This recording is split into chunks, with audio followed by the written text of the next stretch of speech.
આપણા ગ્રુપની અંદર આજે જે નવી ગાડી આવી છે અને જે ગાડી છોડાઈ છે તો એમને જ આપણે માહિતી લઈએ કે ખરેખર આ ધંધાની અંદર આયા યશબીજની અંદર આયા શરૂઆત કરીએ અને કેટલા ટાઈમની અંદર ગાડી લીધી છે અને આ ધંધાની અંદર આવતા પહેલા શું કામ કરતા હતા એ પણ આપણે જાણકારી લેવાની જરૂર છે. તૈયાર છો?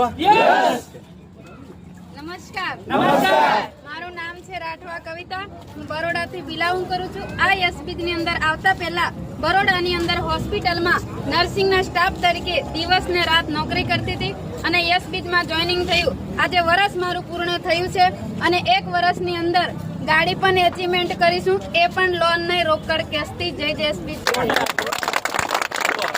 જો રોકડ કેશથી 1 વર્ષની અંદર યશબીજના માધ્યમ થકી જો ગાડીનું સપનું પૂરું થઈ શકતું હોય તો દરેક વ્યક્તિના સપના ગાડીના અહીંથી પૂરા થઈ શકે છે, પણ એના માટે ડિસિઝન પોતાનું હોવું જોઈએ. તૈયાર છો? તૈયાર છો? તો દરેક વ્યક્તિના ઘરની અંદર 4 વ્હીલ ગાડી આવે એ ભગવાનને પ્રાર્થના સાથે વિઝન ગ્રુપ તરફથી આપનું હાર્દિક અભિનંદન.